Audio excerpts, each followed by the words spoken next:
హైదరాబాద్ అబిడ్స్ లో దారుణం జరిగింది. ఓ హోటల్లో లంచ్ కి తినేందుకు వెళ్లిన ఓ కస్టమర్ కు షాక్ తగిలింది. మీల్స్ ఆర్డర్ చేసి తింటుండగా పప్పులో జెర్రీ కనిపించింది. దీంతో కస్టమర్ అశోక్ కంగు తిన్నాడు. దీంతో హోటల్ యాజమాన్యంపై ఆగ్రహం వ్యక్తం చేశాడు. వెంటనే జీహెచ్ఎంసీ అధికారులకు ఫిర్యాదు చేశాడు సికింద్రాబాద్ కు చెందిన అశోక్.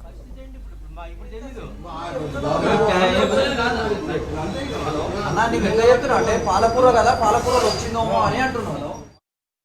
ఇప్పుడు జనవాళ్ళ సంగతి ఏంటి? సింపుల్ గా కాదు సార్.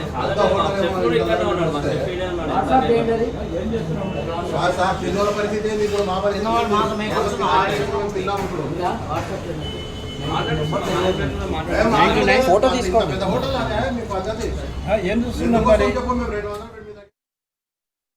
తాజ్మహల్ హోటల్ వచ్చి ఆర్డర్ ఇచ్చి తింటుంటే అక్కడ పప్పులో తాటి జెర్రీ వచ్చింది. హోటల్ వాళ్ళకు పోయి క్యాషియర్కు చూపెడితే ఆయన ఏం పట్టించుకోవట్లేదు. మళ్ళీ వచ్చిన కస్టమర్లకు కనీసం నేను చూపెట్టినాక ఆపాలి, కానీ టోకన్లు ఇచ్చేసి యథావిధిగా నడిపిస్తున్నాడు. నేను ఆబ్జెక్షన్ చేసి మళ్ళీ ఆయనకు చెప్పిన, అన్న ఇంత పెద్ద తాటి జెర్రీ ఉందని మీకు చూపెట్టిన తర్వాత కూడా మీ టోకన్లు ఎలా ఇస్తారంటే, లేదు సార్ ఆ పప్పు వాడేసినాం, ఇంకో పప్పు ఉంది అని. నేను చెప్పి 10 నిమిషాలు కాలేదు అప్పుడే పప్పు వాడేసినామని చెప్తున్నాడు.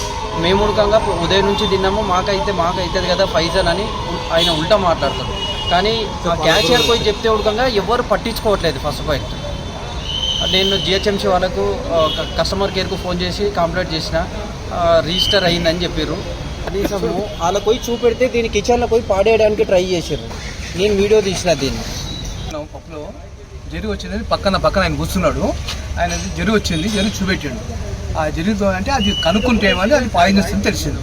ఎందుకని మేము గాబరా పడి అందరినీ తిరగద్దని అందరినీ కాషన్ చేసినాం.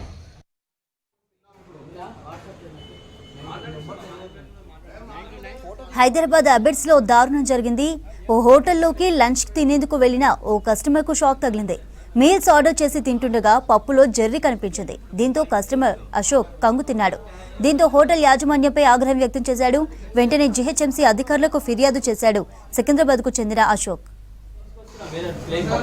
ఇప్పుడు జనవాళ్ళ సంగతి ఏంటి? సింపుల్ గా కాదు సార్.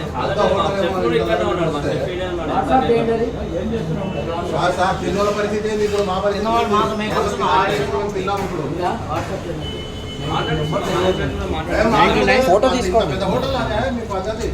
ఏం చూస్తున్నాం?